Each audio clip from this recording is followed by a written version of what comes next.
Hello guys, welcome to HM digital classes. आज हम लोग पढ़ने जा रहे हैं एसपी का चैप्टर नंबर 1, जिसका नाम है इश्यू ऑफ शेयर्स। ठीक है दोस्तों, तो सबसे पहले मैं आपका इसका इंट्रोडक्शन करवा देता हूँ। जब मतलब 11th में आप लोगों ने ये चैप्टर पढ़ा होगा। ठीक है, 11th में मतलब पूरा आपने जो एसपी पढ़ा उसके अंदर पूरा जो था वो कंपनी और शेयर्स के ऊपर था। ठीक है दोस्तों, तो मैं आशा रखता हूँ कि ये चैप्टर भी आपको इजी लगे और मेरा जो एक्सप्लेनेशन है वो भी आप लोगों को सही लगे। ठीक है, अभी ये जो चैप्टर है इसके अंदर पूरा शेयर्स के ऊपर दिया गया है कि शेयर्स कैसे इश्यू होते हैं, उसका प्रोसीजर क्या है, प्लस शेयर्स के अंदर और क्या क्या फीचर्स आते हैं। ठीक है, उन लोगों का प्रोसीजर क्या है, तो सारा A to Z सारा इस चैप्टर में दिया है। तो इस चैप्टर को हमने पूरा 2 पार्ट में डिवाइड किया है। एक पूरा जो शेयर्स है उसको इश्यू करने की प्रोसीजर है, उसके ऊपर ड्यूटीज क्या है सेक्रेटरी की। ठीक है, प्लस उसके ऊपर रेगुलेशंस क्या क्या है वो सारा हमने आज के टॉपिक में लिया है। ठीक है, तो चलो आज के सेशन स्टार्ट करते हैं। तो सबसे पहले आप लोगों ने 11th में भी ये चीज़ पढ़ी होगी कि भाई कोई भी कंपनी स्टार्ट होती है, ठीक है,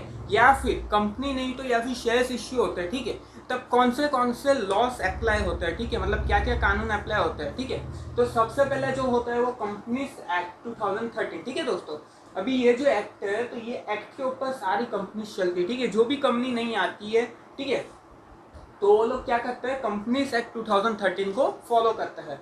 वैसे ही दूसरा था सिक्योरिटी कॉन्ट्रैक्ट एक्ट 1956। ठीक है दोस्तों, अभी आप कोई भी कॉन्ट्रैक्ट करो या फिर एग्रीमेंट करो, सपोज मैंने आपकी कोई कंपनी है, मैंने उसके साथ एग्रीमेंट किया, ठीक है, तो उसके लिए ये लॉ लागू पड़ता है। ठीक है, सिक्योरिटीज कॉन्ट्रैक्ट एक्ट 1956। वैसे ही जब शेयर्स इश्यू होते हैं तो उसमें भी एग्रीमेंट करते हैं हम लोग। ठीक है, मतलब जो क्लाइंट्स होते हैं, शेयर होल्डर्स होते हैं, जो बनने वाले होते हैं, वो हमसे एग्रीमेंट करते हैं हमारे साथ, तो उसमें भी ये जो सिक्योरिटीज कॉन्ट्रैक्ट एक्ट 1956 है वो लागू पड़ता है। ठीक है, उसके बाद आता है सेबी एक्ट 1992। अभी जो भी शेयर्स इश्यू होते हैं दोस्तों, तो वो सारी किसके एक्ट पे चलते हैं, securities and exchange board of India. ठीक है, वो अपन के लिए लॉ बनाती है, उसके ऊपर जो भी होता है वो सारा उसके ऊपर चलता है, शेयर्स का ट्रांजेक्शन। ठीक है, अभी आ जाते हैं टाइप्स ऑफ शेयर्स इश्यू। ठीक है दोस्तों, अभी शेयर्स इश्यू होते हैं तो उसके भी कुछ टाइप्स होते हैं। ठीक है, तो इसमें कुछ टाइप्स दिए आपके टेक्स्ट बुक में, गुजरात बोर्ड की टेक्स्ट बुक है उसमें। ठीक है, तो क्या क्या दिए, एक तो पब्लिक इश्यू आता है। ठीक है, जो पब्लिक कंपनी, कोई भी सपोज मान लो कि कोई कंपनी है, ठीक है, उसने शेयर्स इश्यू किए, तो वो पब्लिक में एडवर्टाइजमेंट करके पब्लिक को इन्वाइट करके, जैसे पीछे आया था SBI क्रेडिट कार्ड डिपार्टमेंट का। ठीक है, तो उन लोगों ने कुछ शेयर्स इश्यू किए थे, 750 रुपीज पर शेयर थी, तो उसका पूरा एक पेज भर के एडवर्टाइजमेंट आया था और मे बी सारे ही न्यूज पेपर्स में था वो। ठीक है, तो उसको बोलते हैं पब्लिक इश्यू। ठीक है, उसके बाद आते हैं राइट्स इश्यू। ठीक है, अभी ये राइट्स इश्यू क्या होता है, तो ये भी आपने 11th में पूरी इसके ऊपर पूरा एक टॉपिक पढ़ा था, पूरी डेफिनेशन भी थी इसकी। राइट्स इश्यू क्या होता है, जब भी कोई भी कंपनी नए शेयर्स मार्केट में इश्यू करती है, ठीक है, उसके पहले वो अपने जो एग्जिस्टिंग शेयर होल्डर्स होते हैं, पुराने शेयर होल्डर्स, उनको पहले जो शेयर्स ऑफर करती है उसको बोलते हैं राइट इश्यू। ठीक है, मतलब राइट शेयर। ठीक है दोस्तों, उसके बाद आता है बोनस इश्यू। ठीक है, बोनस इश्यू मतलब क्या होता है, ये भी आपने पूरा पढ़ा है 11th में। ठीक है, तो बोनस इश्यू होता है, सपोज मेरी कोई कंपनी है, उसके अंदर सपोज 100 एम्प्लॉयज काम करते हैं, तो मैंने उन लोग को जो शेयर्स ऑफर किए, ठीक है, मैंने भी उनको बोला कि भाई आप भी आके शेयर ले लो, तो उसको बोलते हैं बोनस शेयर, वो जो ऑफर करते हैं वो। ठीक है, उसके बाद आता है प्राइवेट प्लेसमेंट। अभी प्राइवेट प्लेसमेंट क्या होता है, सपोज कोई कंपनी है, वो अपने सारे शेयर्स किसी एक ऑर्गेनाइजेशन को बेच देती है और बाद में वही उसको पूरा मार्केटिंग करता है। ठीक है, उसको बोलते हैं प्राइवेट प्लेसमेंट। ठीक है, तो ये इतने थे टाइप्स ऑफ शेयर्स। कितने, 4 टाइप के शेयर है।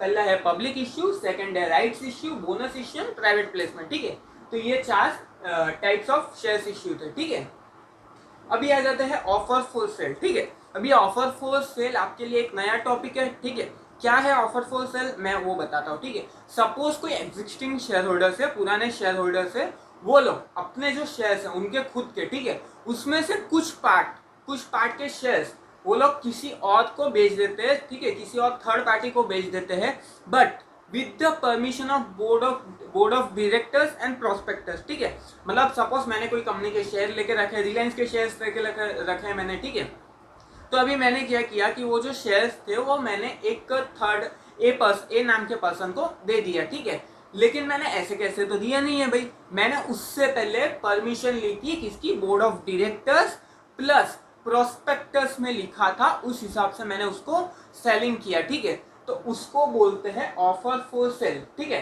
अभी आप लोग ये पूछोगे कि भाई ये टेक्स्ट बुक में कहाँ दे, इसका कोई पर्टिकुलर ऐसे टॉपिक नहीं दिए। गुजरात बोर्ड की जो टेक्स्ट बुक है उसमें चैप्टर के फर्स्ट पेज पे इंट्रोडक्शन भी है, उसी के अंदर ये पूरा है। ये जो ये साइड का ब्रैकेट है वो पूरा उसी पेज पे आप लोगों को दिया गया है, ठीक है। तो उसी के अंदर से फाइंड करना है आपको, ठीक है। उसके बाद है कुछ इंटरमीडिएटरीज, ठीक है। अभी इंटरमीडिएटरीज कौन होते हैं? जब भी शेयर्स इश्यू होते हैं तो ऐसा नहीं होता कि भाई कंपनी खुद ही वो सारे शेयर बेच देती है, ठीक है। उसके अंदर एक तो लीड मैनेजर होता है, रजिस्ट्रार ऑफ इश्यू होता है, ट्रांसफर एजेंट होता है, बैंकर्स होते हैं, अंडरराइटर्स होते हैं, डिपोजिटरीज होते हैं, credit rating agency and stock exchange, और इतने सारे लोग होते हैं, इससे भी ज्यादा होता है, ठीक है। अभी आप लोग पूछोगे तो ये तो सारे कंपनी के ही आदमी होंगे, ठीक है। तो कंपनी के आदमी नहीं होते। लीड मैनेजर वो होते हैं कि भाई कंपनी होती है वो अपॉइंट करती है किसी थर्ड पार्टी को, ठीक है, थर्ड पार्टी के पास से, वो होते हैं लीड मैनेजर। तो उन लोग का वर्क होता है कि भाई एप्लीकेशन फॉर्म्स कलेक्ट करना, ठीक है, उनको वेरीफाई करना और उनको आगे फॉरवर्ड करना, ठीक है, वो होते हैं लीड मैनेजर। दूसरे होते हैं रजिस्ट्रार। रजिस्ट्रार कौन होता है? जैसे कि आप भी अपने स्कूल्स में जाओ तो स्कूल्स में भी रजिस्ट्रार होता है, ठीक है। तो उनका वर्किंग कैसे होता है? वैसे ही इनका भी वर्किंग होता है, ठीक है। थर्ड है ट्रांसफर एजेंट। ट्रांसफर एजेंट मतलब जो ट्रांसफर करते हैं शेयर्स, वो, ठीक है। फोर्थ वन है बैंकर्स। बैंकर्स मतलब क्या? जनरल जो बैंक्स वाले होते हैं वही, ठीक है, जैसे HDFC है, SBI है, BOB है, वो उनको बोलता है बैंकर्स, ठीक है। बाद में है अंडर राइटर्स। अभी ये अंडर राइटर्स कौन होते हैं? ये भी आपने पढ़ा 11th में, ठीक है, समझाने की जरूरत तो नहीं है ज्यादा डिटेल में, फिर भी समझा देता हूँ। अंडर राइटर्स वो पर्सन होते हैं जब कंपनी कोई भी शेयर्स मार्केट में इश्यू करती है, ठीक है, तो उन लोग को डर रहता है कि भाई हमारे शेयर्स सारे सेल हो जाएंगे या नहीं।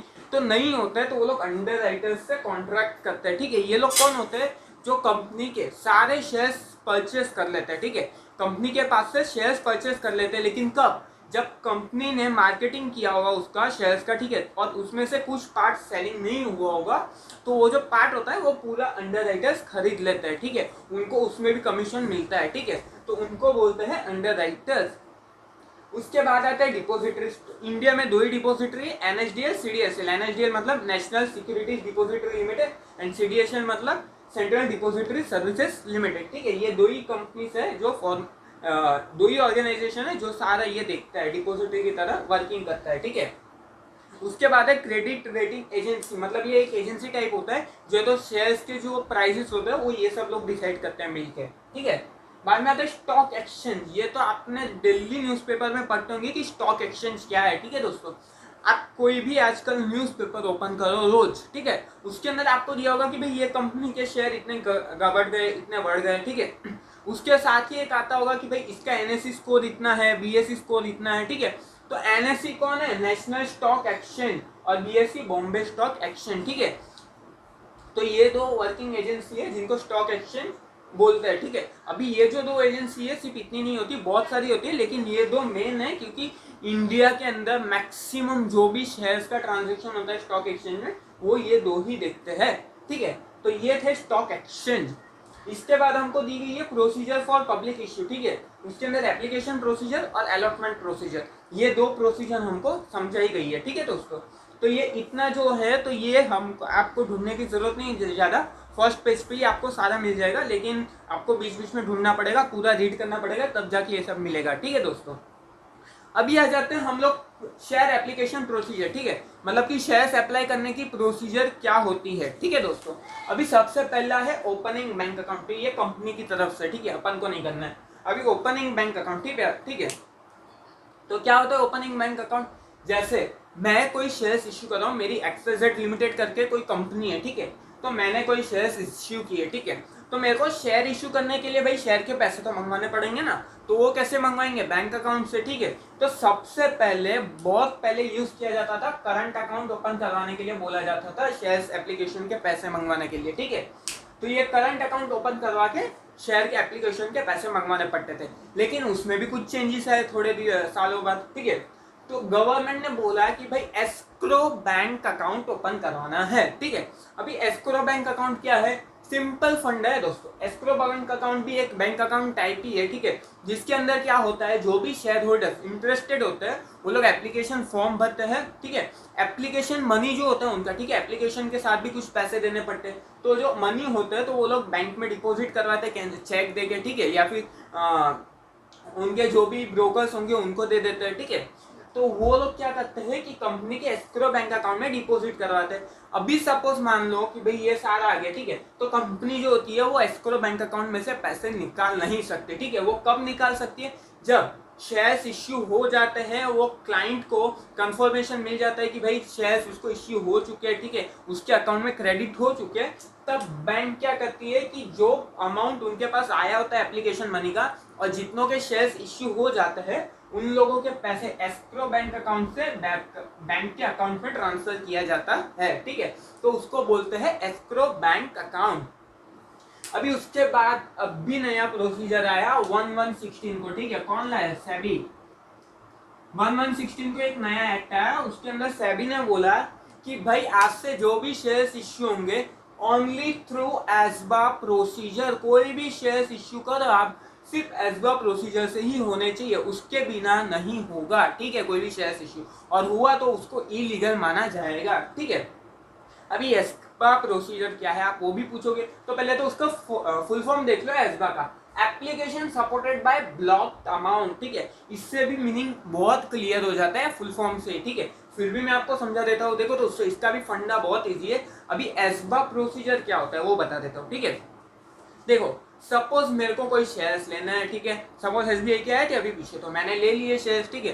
तो मैंने क्या किया, बैंक में जाके शेयर्स के लिए अप्लाई किया, ठीक है। बैंक में गया, वहां पर जो काउंटर होगा पूरा एक, ठीक है, मैंने उनको बोला कि भाई मेरे को इतने शेयर्स चाहिए, ठीक है। मैंने उनको क्या किया, सिर्फ डिटेल्स दे दी, उन्होंने क्या किया, फॉर्म अपने आप से ही भर लिया, ठीक है। क्योंकि अभी क्या है कि ये जो प्रोसीजर है उसमें डायरेक्टली आपको बैंक में विजिट करना होता है या फिर घर पे बैठे बैठे नेट बैंकिंग से अप्लाई कर देना होता है। तो क्या होता है, आपका जितना भी अमाउंट का आप शेयर्स लोगे उसका जो भी एप्लीकेशन मनी होगा, ठीक है, तो वो बैंक क्या करेगी कि उसके खुद के ही अकाउंट में ब्लॉक करके रख देगी। सपोज मैंने लिए तो मेरे अकाउंट में ही एक तो बैलेंस का ऑप्शन आएगा ही, बाजू में एक और ऑप्शन आ जाएगा ब्लॉक्ड अमाउंट, ठीक है। मतलब वो अमाउंट तो मेरे को दिखेगी बट मैं उसको यूज नहीं कर पाऊंगा, ठीक है।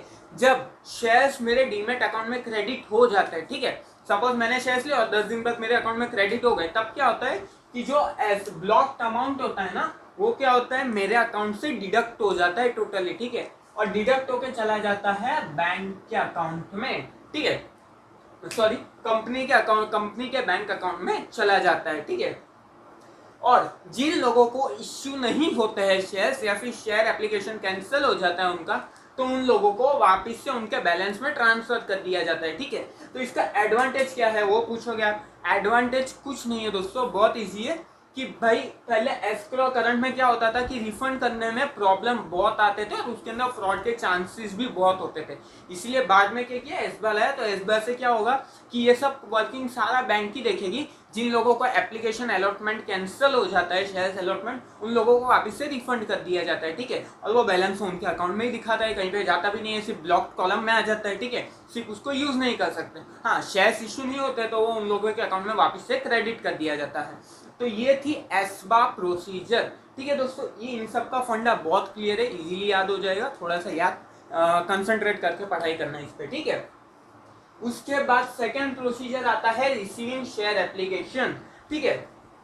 अभी रिसीविंग शेयर एप्लीकेशन में क्या होता है, सपोज कोई कंपनी है XYZ प्राइवेट XYZ लिमिटेड करके, उसने शेयर्स इश्यू किए, ठीक है। तो अभी जनरली क्या होता है 3 से 5 दिन का ही टाइम दिया जाता है एप्लीकेंट्स को अप्लाई करने के लिए, शेयर्स अप्लाई करने के लिए, ठीक है। उन लोगों को बोला जाता है कि भाई ये डेट से ये डेट तक का टाइमिंग है, तो आप इतने डेट में अप्लाई कर सकते हैं, ठीक है। तो उतने डेट में जो भी अप्लाई करता है तो उसको वो शेयर्स इश्यू हो जाता है, ठीक है। तो 3 से 5 दिन का टाइम दिया जाता है उन लोगों को अप्लाई करने के लिए, ठीक है, 3 to 5। अभी ये जो टाइम पीरियड है इसके अंदर जो भी अप्लाई करेगा उसको शेयर्स इश्यू एप्लीकेशन मतलब गिनाएगा, ठीक है। तो अभी इसमें क्या होगा कि 3 से 5 दिन में सपोज मेरे को शेयर्स लेना है, तो मैं XYZ लिमिटेड के पास गया और शेयर एप्लीकेशन फॉर्म भर दिया, मतलब मैं उनके पास नहीं जाऊंगा, एक तो जाऊंगा ब्रोकर्स के पास या फिर बैंक के पास, इन दोनों के अलावा तो कोई ऑप्शन नहीं। एस्क्रो था तब तक मैं ब्रोकर्स के पास भी जा सकता था, ठीक है, और अभी भी जा सकता हूँ, ठीक है। लेकिन उस वक्त क्या करना पड़ता था, सारे डॉक्यूमेंट्स देने पड़ते थे। लेकिन अभी एसबा में एसबा प्रोसीजर आ गया तो कोई डॉक्यूमेंट्स भी देने की जरूरत नहीं है, ऑटोमेटिकली मैं बैंक में जाऊंगा, ऑटोमेटिकली मेरे शेयर्स अप्लाई हो जाएंगे, एप्लीकेशन हो जाएगा, ठीक है। तो उतने टाइम के दरमियान ब्रोकर्स या फिर बैंक के पास से आपको शेयर्स अप्लाई करना है, ठीक है। जैसे ही अप्लाई करेंगे तो वो जो भी एप्लीकेशन फॉर्म्स आएगा तो बैंक्स क्या करेंगी, उनको कलेक्ट करके सारे सबमिट करेगी लीड मैनेजर और आरओसी, आरओसी मतलब रजिस्ट्रार ऑफ कंपनीज, ठीक है, इन दोनों को फॉरवर्ड कर देगी।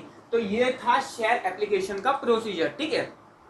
अभी इसके बाद थर्ड प्रोसीजर है क्लासिफिकेशन ऑफ एप्लीकेशन। अभी जैसे कि आप स्कूल में जाते हो एडमिशन के लिए, ठीक है, तो वहां पर सबसे पहले हाई क्लास स्कूल्स होती है, तो क्या देखते हो वो लोग यही देखते हैं कि भाई इसका परसेंटेज कितना है, ठीक है, वो लोग तो जितना अच्छा परसेंटेज होगा उतने को ही लेंगे, ठीक है। तो सपोज आप गए वहां पर आपके थे 92%, ठीक है, तो वो लोग तो क्लासीफाई करेंगे ना भाई पहले कि चलो भाई 100 to 95 में कौन है, 95 to 100 में कौन है, वो उसको क्लासीफाई करेंगे। फिर बाद में रेंज रखेंगे 90 to 95 में कितना है, ऐसे रेंज बना लेते हैं। उसी तरह शेयर्स में भी 4 क्लासिफिकेशन दिए गए, कैटेगरीज दी गई है, ठीक है। उसमें सबसे पहले आता है रिटेल इन्वेस्टर्स, ठीक है। रिटेल इन्वेस्टर्स मतलब क्या कि भाई कम इन्वेस्टमेंट करने वाले, ठीक है। बाद में आते हैं इंस्टीट्यूशनल इन्वेस्टर्स, मतलब बैंक्स होती है या फिर बड़े बड़े ऑर्गेनाइजेशंस होते हैं, फाइनेंशियल एसोसिएशंस होते हैं, वो सारे। उसके बाद है non institutional high net worth investor, मतलब बहुत ही हाई नेटवर्थ है, ठीक है, वो इंस्टीट्यूशंस कर सकते हैं। और फोर्थ वन आता है employees of the company, company के एम्प्लॉयज। अभी इसके अंदर भी सेबी ने एक रूल बना के रखा है भैया, ऐसा बोला है कि जो भी रिटेल इन्वेस्टर्स होंगे ना उनको 10% रिजर्व देना है, मतलब कितने भी शेयर्स आप इश्यू करो उसमें से 10% आपको रिटेल इन्वेस्टर्स के लिए निकालने हैं। अगर नहीं निकालते तो वो पूरा जो भी एप्लीकेशन अलॉटमेंट होगा वो पूरा कैंसिल किया जाएगा। हाँ, आपके पास 10% आते नहीं है एप्लीकेशन रिटेल इन्वेस्टर के तो आप आगे अलॉट कर सकते हो, लेकिन 10 आए तो आपको 10 के 10 पूरे रिटेल में ही डालने हैं, ठीक है। और उससे ज्यादा आए तो बाकी को कैंसिल कर देना है, ठीक है, लेकिन मिनिमम 10% रिजर्व तो देना ही है, ठीक है। तो ये इसका फंडा है। अभी इसके बाद आता है share application and allotment statement, ठीक है। अभी अप्लाई भी कर लिए हम लोगों ने, अलॉट भी हो गए हमको, ठीक है। तो अलॉट कौन कौन मिलके करता है, तो यहाँ पर कुछ नाम दिए जैसे लीड मैनेजर है, सिंडिकेट मैनेजर है, कंपनी सेक्रेटरी है, बोर्ड ऑफ डायरेक्टर्स एक्सेट्रा। तो ये सब लोग मिलके डिसाइड करते हैं कि भाई किसको कितने शेयर्स देने हैं, कैसे शेयर्स देने, तो ये सब लोग मिलके यहाँ पर डिसाइड करते हैं और उस तरह से शेयर्स को अलॉट किया जाता है, ठीक है। उसके बाद क्या बनता है, एक स्टेटमेंट बनता है, वो भी लीड मैनेजर या फिर रजिस्ट्रार बनाता है, ठीक है। वो स्टेटमेंट में क्या क्या होता है, एक तो जिसको शेयर्स अलॉट किए उन लोगों के नाम होते हैं, सारी डिटेल्स होती है, नाम, कॉन्टेक्ट नंबर, एड्रेस, प्लस उनका डिपॉजिटरी पार्टिसिपेंट्स आईडी होता है, डीमेट अकाउंट नंबर होता है, वो सारे डिटेल्स होता है। वो स्टेटमेंट पूरा बनता है कितने लोगों को अलॉट किया, क्या किया, ठीक है। और बाद में क्या होता है, वो जो स्टेटमेंट होता है उसको सबमिट करते हैं आरओसी, डिपॉजिटरी, सेबी एक्सेट्रा, इन सब लोगों को वो स्टेटमेंट सबमिट किया जाता है। साथ में ही स्टॉक एक्सचेंज को भी प्रोवाइड किया जाता है, ठीक है, क्योंकि शेयर्स को लिस्टिंग करवाना होता है इसलिए, ठीक है दोस्तों। तो ये इतनी हमारी थी शेयर एप्लीकेशन प्रोसीजर, ठीक है। चलिए दोस्तों, तो अभी बढ़ते हैं हमारे नेक्स्ट टॉपिक की ओर। अभी जो है वो है शेयर एप्लीकेशन अलॉटमेंट प्रोसीजर, ठीक है, मतलब शेयर जो अलॉट होता है उसका प्रोसीजर क्या है, ठीक है। तो सबसे पहला प्रोसीजर वो है receiving application, blocking amount and submitting application to the syndicate member, ठीक है। मतलब क्या होता है, पहले तो एप्लीकेशन फॉर्म रिसीव करते हैं, अमाउंट ब्लॉक होता है, इस बार प्रोसीजर से उनके बैंक अकाउंट में, ठीक है, एप्लीकेंट्स के। और वो जो एप्लीकेशन फॉर्म होता है वो बैंक क्या करती है, सिंडिकेट मेंबर्स होते हैं, एक ग्रुप ऑफ पीपल्स होता है कंपनी के अंदर, ठीक है, जो ये सब शेयर्स का इश्यू का देखते हैं, ठीक है। तो उनको वो एप्लीकेशन फॉर्म सबमिट किए जाता है, ठीक है। सेकेंड क्या है कि जो भी एप्लीकेंट्स की डिटेल्स है वो सिंडिकेट मेंबर्स क्या करेंगे, वो डिटेल्स को ऑनलाइन बिडिंग सिस्टम, मतलब उन लोगों की जो बिडिंग सिस्टम आती है उसके ऊपर अपलोड करते हैं, ठीक है। थर्ड प्रोसीजर क्या है कि वो जो एप्लीकेंट्स की डिटेल्स होते हैं वो है तो रजिस्ट्रार ऑफ इश्यू, मतलब जो इश्यू करता है उसका रजिस्ट्रार होता है वो, और रिकॉग्नाइज्ड स्टॉक एक्सचेंज को वो डिटेल्स, एप्लीकेंट्स की डिटेल्स फॉरवर्ड की जाती है, ठीक है। उसके बाद क्या है कि एप्लीकेशंस को अलग अलग कैटेगरी में डिवाइड किया जाता है, जो आपने आगे देखा, ठीक है। उसके बाद क्या किया जाता है कि बेसिस ऑफ अलॉटमेंट, मतलब अलॉटमेंट कैसे होगा, कितने प्रकार से होगा, वो सब जॉइंटली डिसाइड करते हैं registrar, lead manager, syndicate members, CS, board of directors etcetera, ठीक है। उसके बाद क्या होता है कि शेयर्स जो होते हैं वो एक प्री डिसाइडेड फॉर्मूला में डिवाइड, मतलब अलॉट होता है, ठीक है, मतलब से पहले से डिसाइडेड होता है कि भाई किस कौन से कैटेगरी को कितना शेयर्स देना है, ठीक है। उसके बाद क्या होता है कि जो भी अलॉटमेंट होता है उसका एक स्टेटमेंट बनता है, वो भी कौन बनाता है, रजिस्ट्रार, ठीक है। रजिस्टर उसका पूरा एक स्टेटमेंट बनाता है और वो है तो रिकॉग्नाइज्ड स्टॉक एक्शन, मतलब एनएसई बीएसई जिनके साथ उन्होंने कॉन्ट्रैक्ट किया वो और डिपॉजिटरी और सेबी को सबमिट करते हैं। ठीक है, उसके बाद क्या होता है कि जो भी शेयर जिस भी एप्लीकेंट के अकाउंट में क्रेडिट होता है उसके डीमैट अकाउंट में, तो उसको है तो इन्फॉर्म किया जाता है किसके थ्रू, एसएमएस और ईमेल के थ्रू। तो ये पूरी थी शेयर अलॉटमेंट प्रोसीजर। दोस्तों देखो, इसको आपको इजीली याद करना है तो ज़्यादा भी टेंशन लेने की जरूरत नहीं, इसके ऊपर से ब्लैक पॉइंट बना दो। अब ब्लैक पॉइंट ना ही बनते हैं तो भी इसको आप मतलब क्या करोगे, कंपेयर करोगे किसी भी चीज़ के साथ तो इजीली कंपेयर हो जाएगा। आप कहीं पे भी कुछ भी अप्लाई करते हो तो उसके लिए क्या प्रोसीजर होता है, सेम टू सेम वैसे ही आएगा। आपको बेस्ट एग्जांपल लेना है तो अपने स्कूल के ही एडमिशन का रख सकते हो इसमें, तो भी आ जाएगा। ठीक है, अभी हमारा नेक्स्ट टॉपिक है वो है legal restrictions and provisions on share allotment. ठीक है, मतलब कि लीगल रेस्ट्रिक्शंस क्या है शेयर अलॉट करने के लिए और उसके ऊपर प्रोविजंस क्या है। ठीक है, तो सबसे पहला है कि भाई जो भी शेयर्स आप इश्यू करो तो उसको कभी भी डिस्काउंट पे ना ही करना है, उसकी फेस वैल्यू पे या फिर उससे ज़्यादा में ही करना है जो भी मार्केट वैल्यू चलती हो। ठीक है, कभी ऐसा बोलना नहीं कि भाई शेयर्स ले लो तो 10% आपको डिस्काउंट मिलेगा, तो वो इलीगल गिनाएगा और वॉइड गिनाएगा वो अलॉटमेंट पूरा। ठीक है, सेकेंड वन है minimum 10% shares are reserve for retail investors. ये भी आपने आगे देख लिया। ठीक है, कि 10% रिटेल इन्वेस्टर्स के लिए रिजर्व रखना है।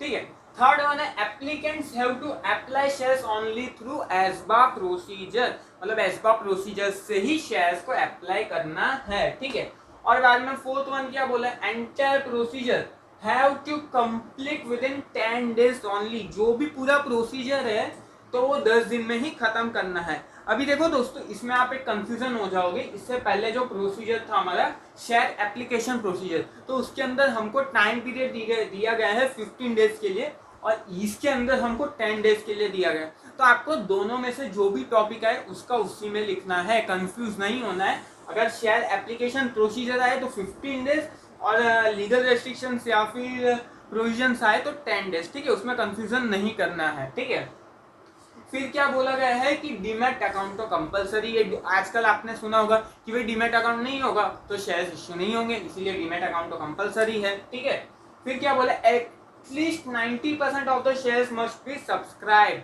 मतलब 90% शेयर्स तो सब्सक्राइब होने ही चाहिए, यानी कि मिनिमम सब्सक्रिप्शन, जो आप इलेवन में पूरा एक टॉपिक पढ़ चुके हो। ठीक है, पूरा पैराग्राफ आया था इसके ऊपर से। ठीक है, उसके बाद टॉपिक है companies required to issue shares through big book building process if certain criteria laid down by SEBI।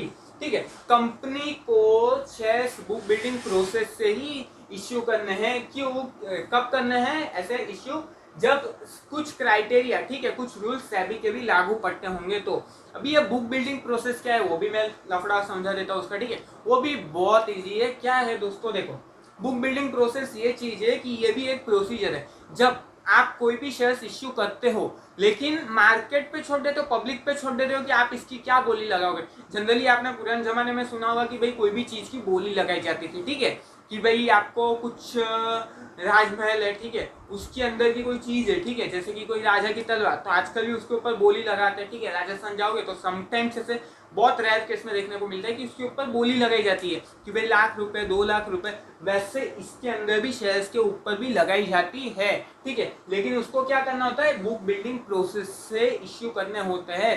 तो इसका बुक बिल्डिंग प्रोसेस का मतलब आपको क्लियर हो गया होगा। ठीक है, उसके बाद क्या बोला है, if shares are issued at fixed price then company must get prospectus sanction by SEBI. ठीक है, एक फिक्स प्राइस पे आपने शेयर्स इश्यू कर लिया, सपोज 750, तो 750 पे ही इश्यू कर दिया सभी क्लाइंट्स को, सभी शेयर होल्डर्स को। ठीक है, तो उसको सेबी से सैंक्शन करवाना है। क्या करवाना है, प्रोस्पेक्टस को सैंक्शन करवाना है। ठीक है, अगर शेयर्स को आपने बुक बिल्डिंग प्रोसेस से इश्यू किया है यानी बिडिंग सिस्टम से, तो क्या करना है कि रेड हियरिंग प्रोस्पेक्टस बनवा के उसको सैंक्शन करवाना है सेबी के पास से। ठीक है दोस्तों, अभी आप कोई भी शेयर्स इश्यू करते हो उसके लिए पहले प्रोस्पेक्टस बनाना पड़ता है, उसको आरओसी से सिग्नेचर करवाना पड़ता है और बाद में सेबी से सैंक्शन करवाना पड़ता है, तभी वो जाके शेयर्स इश्यू हो सकते हैं। ठीक है, उसके बाद नेक्स्ट क्या दिया है, minimum 5% of face value of shares must be called at time of application. ठीक है, जब भी एप्लीकेशन के लिए मनी मंगवाओगे तो मिनिमम 5% फेस वैल्यू के होने ही चाहिए वो अमाउंट, ठीक है। उससे कम होगी तो अलॉटमेंट कैंसिल हो सकता है, पूरा वॉइड गिनाएगा, ठीक है। उससे ज्यादा रख सकते हैं लेकिन कम नहीं रखना है, ठीक है। तो उसको बोलते हैं ये लागू होगा, ठीक है। उसके बाद फेस वैल्यू क्या है तो वो आपको बता देता हूँ। जब भी सपोज मैंने कोई शेयर्स इश्यू किए, ठीक है, नए शेयर्स है, तो उसकी प्राइस मैंने रखी सपोज 10 रुपीज, ठीक है। 10 रुपीज मैंने अभी शेयर की प्राइस रखी। अभी आगे जाके उसकी प्राइस ₹100 हो जाती है, ठीक है। तो फेस वैल्यू कौन सी होगी इसमें से? ₹10, ठीक है। कि जिससे आपने फर्स्ट टाइम उसको इश्यू किया तो उसकी प्राइस कितनी थी वो उसको बोलते हैं फेस वैल्यू, ठीक है। तो उसके 5% मंगवाने हैं, ठीक है। उसके बाद क्या बोला? Company must enter into agreement with recognised stock exchange and depository, ठीक है। कंपनी को recognised stock exchange and depository के साथ एग्रीमेंट करना है कि भाई रिकॉग्नाइज्ड स्टॉक एक्सचेंज के साथ क्या करना होगा एग्रीमेंट में कि भाई हमारे इतने शेयर्स है तो आपको इतने शेयर्स लिस्टिंग करवाने हैं अपनी साइट पे, और डिपॉजिटरी के साथ कि भाई ये शेयर्स के लिए आएंगे तो आपको अप्लाई करवा देना है, ठीक है, डीमैट अकाउंट के लिए, ठीक है। अभी नेक्स्ट क्या है? Minimum subscription and its effect must be disclose in prospectus, ठीक है। मिनिमम सब्सक्रिप्शन कितना चाहिए वो, और अगर वो ना हो या फिर हो तो उसके क्या इफेक्ट्स होंगे वो भी सारा प्रोस्पेक्टस में डिस्क्लोज करना पड़ेगा। कंपनी कुछ भी छुपा सकती नहीं है, ठीक है। उसके बाद लास्ट क्या बोला है? Company must have minimum network as prescribed by SEBI for public issue. Public issue करवाने के लिए भी कंपनी का मिनिमम नेटवर्क होना चाहिए, ठीक है। वो भी सेबी जितना बोलेगा उतना, तभी ही वो इश्यू कर सकेगी, ठीक है। अभी दोस्तों ये इतना ही नहीं, इसमें और एक पॉइंट है जो है लॉक इन पीरियड करके, ठीक है। अभी लॉक इन पीरियड मैंने यहाँ पे शॉर्ट में लिखा है, उसका पहला तो मैं मीनिंग समझा देता हूँ, ठीक है। कंपनी के ओनर्स कौन होता है? शेयर होल्डर्स होते हैं, कब, ठीक है। कोई भी ऐसा कोई मालिक नहीं होता पर्टिकुलरली, लेकिन जो होता है जिसने कंपनी बनाई है उसको बोलते हैं प्रोमोटर्स, ठीक है। अगर प्रोमोटर्स कोई शेयर्स खरीदते हैं, ठीक है, तो एक पर्टिकुलर टाइम पीरियड होता है जो डिसाइड करती है सेबी, ठीक है। वो टाइम पीरियड तक वो जो प्रोमोटर्स होते हैं वो लोग उस शेयर्स को सेल नहीं कर सकते, ठीक है। अगर वो कर देते हैं तो वो लागू नहीं गिनाएगा वो शेयर सेलिंग, ठीक है। इसीलिए वो प्रोमोटर्स को वो टाइम पीरियड तक सेल नहीं करने पड़ते, ठीक है दोस्तों। अभी इसके अंदर मैं भी जानता हूँ कि बहुत छोटे छोटे, तो मे भी आपको लिखा हुआ है जो बहुत छोटा छोटा है तो आपको दिख भी नहीं रहा होगा क्लियर, ठीक है। और इंटरनेट कनेक्टिविटी प्रॉपर रखना तो ये पूरा क्लियर दिखेगा, नहीं तो फिर इंटरनेट कनेक्टिविटी खराब होगी तो आपको मतलब दिखेगा नहीं ठीक से, ठीक है। इसलिए इंटरनेट कनेक्टिविटी सही रखना। और पूरी टेक्स्ट बुक है वो पूरी के पूरी टेक्स्ट बुक हमने गूगल ड्राइव पर अपलोड करके रखी है, उसकी लिंक भी हमने आपको डिस्क्रिप्शन में देखे रखी है, तो वहाँ से आप कॉपी कर लीजिएगा, ठीक है। वहाँ से आप डाउनलोड भी कर सकते हैं टेक्स्ट बुक को। चलिए दोस्तों, तो अभी बढ़ते हैं अपने नेक्स्ट टॉपिक की ओर। तो अपना टॉपिक है अभी इरेग्युलर अलॉटमेंट ऑफ शेयर्स, ठीक है। अभी शेयर्स अगर इरेग्युलरली अलॉट किए जाए तो क्या हो सकता है, ठीक है, उसके सर्कमस्टेंसेस या इफेक्ट्स है, ठीक है। तो सबसे पहले तो मीनिंग देख लेते हैं अपन लोग, ठीक है। Shares allotted without fulfilling statutory provisions and restrictions, जो हमने इसके पहले प्रोविजंस पढ़े, अगर उनके बिहाफ में जाके मतलब उनके अगेंस्ट में जाके अगर कोई शेयर अलॉट होता है तो उसको बोलते हैं इरेग्युलर अलॉटमेंट ऑफ शेयर्स, ठीक है। तो उसके कुछ सर्कमस्टेंसेस हमको इधर दिए गए तो वो देख लेते हैं। तो सबसे पहले क्या दिया है? Shares allotted without minimum subscription, कि भाई 90% एप्लीकेशन आई नहीं है तो फिर अलॉटमेंट कैसे हुआ, ठीक है। सेकेंड है prospectus copy not filed with ROC and SEBI. अब आप सबको रूल पता है कि भाई इश्यू करने के पहले प्रोस्पेक्टस साइन करवाना होता है आरओसी के पास, उसको कॉपी सबमिट करवा के, और वो साइन करवा के बाद में सबमिट करवाना होता है सेबी को, ठीक है। वो नहीं किया तो भी वो इरेग्युलर गिना जाएगा। बाद में है कि 5% फेस वैल्यू पे शेयर के वो अगर एप्लीकेशन के टाइम नहीं मंगाए हैं तो भी वो इरेग्युलर है, ठीक है। अगर एस्क्रो बैंक अकाउंट ओपन ही नहीं करवाया तो भी इलीगल है, इरेग्युलर है, ठीक है। अगर लिस्टिंग करने के लिए स्टॉक एक्सचेंज के साथ एग्रीमेंट नहीं किया है तो भी इरेग्युलर है, ठीक है। डिपॉजिटरी के साथ एग्रीमेंट नहीं किया तो भी इरेग्युलर है, ठीक है। सेवेंथ वन है कि भाई shares allotted without observing guidelines issued by SEBI and provisions of companies act, ठीक है। कोई भी शेयर आप अलॉट करो लेकिन किसके अगेंस्ट में जाके? जो गाइडलाइंस सेबी ने दी है उसके और कंपनीज एक्ट के प्रोविजंस के खिलाफ जाके अगर आप कोई भी अलॉट कर रहे हो तो भी वो इरेग्युलर है, ठीक है। अगर प्रोस्पेक्टस में आपने जो भी इंफॉर्मेशन दी है अगर वो खोटी हो या फिर रॉन्ग इंफॉर्मेशन हो तो भी वो इरेग्युलर है, ठीक है। अभी उससे क्या इफेक्ट्स होते हैं भाई, कि कुछ ना कुछ तो होता होगा ना कि इरेग्युलर होने से क्या इफेक्ट्स होता है। तो उसके लिए गवर्नमेंट ने एक ऑप्शन दिया है कि भाई जो भी एप्लीकेंट्स है वो अपने एप्लीकेशन विड्रॉ करवा के रिफंड वापस से कंपनी के पास से मांग सकते हैं, ठीक है। उसके अंदर सबसे पहले दिया है application for cancellation of allotment can be made with in 2 months of first statutory of meeting, ठीक है। कोई भी शेयर्स इश्यूड होता है उसके बाद में शेयर होल्डर्स के साथ एक स्टैट्यूटरी मीटिंग करके एक मीटिंग अरेंज की जाती है, ठीक है। तो उसको वो मीटिंग के विद इन 2 months, ठीक है, वो मीटिंग होने के 2 महीने के अंदर एप्लीकेशन दे सकते हैं कैंसिलेशन के लिए, ठीक है। सेकंड है कि भाई अगर फर्स्ट स्टैट्यूटरी मीटिंग अलॉटमेंट के पहले ही हो जाए एप्लीकेशन के साथ, ठीक है, तो जो भी फर्स्ट स्टैट्यूटरी मीटिंग होता है अलॉटमेंट होता है उसके बाद, ठीक है, उसके 2 महीने के अंदर वापस मांग सकते हैं। या फिर अगर कोई पर्सनली जानबूझ के, कोई भी डायरेक्टर पर्सनली जानबूझ के ये करता है, विलिंग करता है, ठीक है, प्रोविजंस के खिलाफ जाता है, ठीक है, तो वो पर्सनली लायबल होगा, ठीक है। और ये सारी जो रिकवरी की प्रोसीजर होगी अगर डायरेक्टर खुद करता है तो, ठीक है, इलीगली, इरेग्युलरली, ठीक है, तो उसको ये सारी प्रोसेस को 2 साल में इनिशिएट कर देनी होती है, ठीक है। तो ये सारे उसके इफेक्ट्स से पहले पढ़ा, मीनिंग, सर्कमस्टेंसेस और बाद में इफेक्ट्स, ठीक है। अभी बाद में आता है इलीगल अलॉटमेंट ऑफ शेयर, ठीक है, मतलब इलीगल और इरेग्युलर का तो बता दिया। अभी इलीगल क्या होता है कि भाई कोई भी मतलब ऐसे वैलिड कॉन्ट्रैक्ट के बिना या फिर तो कोई भी अपना जो ये कॉन्ट्रैक्ट्स होते हैं, ठीक है, एग्रीमेंट्स होते हैं उसके खिलाफ में जाके, ठीक है। तो सबसे पहले हमको यहाँ पे रीजन दिए allotment made without valid contract, ठीक है, कोई वैलिड कॉन्ट्रैक्ट किया ही नहीं उसी के बिना, ठीक है। हमने कॉन्ट्रैक्ट्स एक्ट पढ़ा था तो उसमें भी कुछ प्रोविजंस लिखे होते हैं, कुछ रूल्स लिखे होते हैं, ठीक है। तो अगर वैलिड कॉन्ट्रैक्ट में हमको इधर दिखा है कि ऑफर, तो शेयर होल्डर अपने जो भी एप्लीकेंट होगा वो अपने पास आएगा और अपन को ऑफर करेगा कि भाई मेरे को शेयर्स परचेस करने हैं, ठीक है, तो उसको बोलते हैं ऑफर। फिर एक्सेप्टेंस ऑफ ऑफर, फिर जो कंपनी के आदमी होंगे मतलब डायरेक्टर्स हो सब, अगर वो एक्सेप्ट कर लेते हैं उसको तो उसको बोलते हैं एक्सेप्टेंस ऑफ ऑफर, ठीक है। फिर informing the acceptance of offer, ठीक है, हमने एक्सेप्ट तो कर लिया एप्लीकेशन लेकिन उसको इन्फॉर्म तो करना पड़ेगा ना भाई कि हमने कर लिया है, ठीक है, एक्सेप्ट कर लिया है। फिर है कंसिडरेशन, तो कंसिडरेशन क्या होता है कि भाई एक्सेप्ट कर लिया हमने, उसको इन्फॉर्म भी कर लिया, अब उसको पेमेंट तो देना होगा ना, ठीक है, अगर वो पेमेंट करता है तो उसको बोलते हैं कंसिडरेशन। अगर ये चारों में से कोई एक भी प्रोसीजर नहीं होती है तो उसको बोलते हैं इलीगल अलॉटमेंट ऑफ शेयर्स, ठीक है। सेकेंड वन है कि भाई आर्टिकल्स ऑफ एसोसिएशन है अपना, ठीक है, उसके प्रोविजंस होते हैं कुछ उसमें भी लिखे होते हैं, अगर उसके अगेंस्ट में जाके इश्यू करते हैं तो भी इलीगल है वो, ठीक है। उसके बाद है if shares are allotted by an individual director is considered illegal, ठीक है, अगर कोई भी एक अकेला डायरेक्टर शेयर्स इश्यू करता है तो भी उसको इलीगल ही माना जाता है, ठीक है।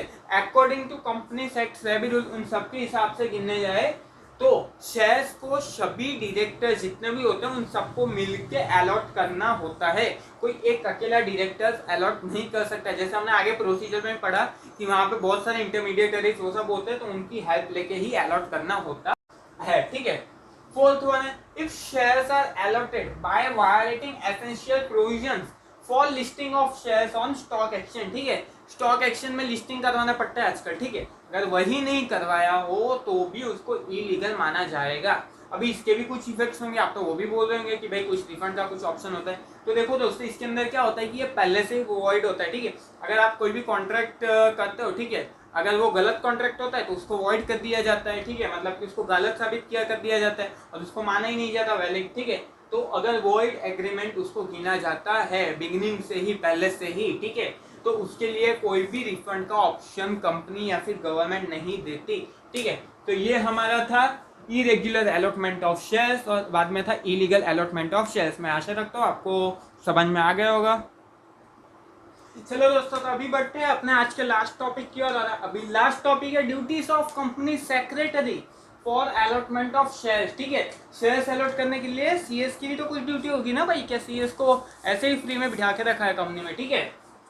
तो क्या ड्यूटी है सबसे पहले तो वो देख लेते हैं, ठीक है। तो फर्स्ट है open bank account with scheduled bank. जो भी शेड्यूल्ड बैंक है उसके साथ उसके पास ओपन बैंक अकाउंट ओपन करवाने का, ठीक है। सेकंड वन है कि भाई जो भी स्टॉक एक्सचेंज या फिर अलग अलग इंटरमीडिएटरीज होता है, ठीक है, उनके साथ एग्रीमेंट करने का, ठीक है। थर्ड है कि भाई जो भी विड्रॉल करना हो शेयर एप्लीकेशन और सब्सक्रिप्शन क्लोज करवाना हो, ठीक है, मतलब शेयर एप्लीकेशन करवाते 3 से 5 दिन का टाइम होता है, ठीक है। तो सपोज 5 दिन का टाइम है तो 5वें दिन के मतलब 6 डे को वो लोग शेयर एप्लीकेशन विड्रॉ करवा लेते हैं, मतलब मंगवा लेते हैं अपने पास और सब्सक्रिप्शन क्लोज करवा देते हैं, ठीक है। उसके लिए प्रोविजन जो भी लागू पड़ते होंगे उसको फुलफिल करने का, ठीक है। फोर्थ वन है कि जो भी एप्लीकेंट्स है डिफरेंट कैटेगरी में, उनकी डिफरेंट कैटेगरी में लिस्ट बनाने की, ठीक है। फिफ्थ वन है कि भाई बोर्ड ऑफ डायरेक्टर्स की मीटिंग अरेंज करवाने की शेयर अलॉटमेंट के लिए, और उसके लिए मिनट्स प्रिपेयर करने के। मिनट्स मतलब तो आपको पता ही है, ठीक है, अपने घड़ी वाले मिनट्स हैं, ठीक है। बाद में सिक्स्थ वन है informing applicants about allotment of non allotment of shares, ठीक है, मतलब एप्लीकेंट्स को इन्फॉर्म करना है कि भाई शेयर अलॉट हुए आपको या नहीं हुए, एसएमएस या फिर ईमेल के थ्रू, ठीक है। सेवेंथ वन है filing the allotment statement with ROC, ठीक है, रजिस्ट्रार ऑफ कंपनी जो भी होगा उसके साथ अलॉटमेंट की लिस्ट जो बनेगी स्टेटमेंट, उसको फाइलिंग करने का, ठीक है। 8 वन है releasing payment of underwriters commission and intermediaries, ठीक है, जो भी इंटरमीडिएटरीज या फिर अंडरराइटर्स होंगे उनका जो भी कमीशन बनता होगा उसको रिलीज करने का, ठीक है। 9th वन है getting shares listed on recognised stock exchange, ठीक है, रिकॉग्नाइज्ड स्टॉक एक्सचेंज जो भी होगा बीएसई एनएसई उसके साथ है तो शेयर्स लिस्टेड करवाने के, ठीक है दोस्तों। तो यहाँ पे अपना आज का सेशन मैं खत्म करता हूँ, ठीक है, और आशा रखता हूँ कि आपको वीडियो अच्छा लगा हो, ठीक है। अगर आपके कोई भी सजेशंस या व्यूज हो मेरे वीडियो के ऊपर तो प्लीज उसको कमेंट बॉक्स में या फिर ईमेल के थ्रू हमको इन्फॉर्म कीजिए ताकि हम लोग इसके ऊपर इम्प्लीमेंट कर सके, ठीक है, और इससे भी बेहतर समझा सके, ठीक है। और दोस्तों अगर आपको वीडियो अच्छा लगा हो तो लाइक एंड शेयर जरूर कीजिएगा और चैनल को सब्सक्राइब कीजिएगा, ठीक है, और बेल आइकन पे क्लिक कीजिएगा ताकि जो भी नए वीडियोस डाले उसके आपको रेगुलर अपडेट्स मिलते रहे, ठीक है। Thank you.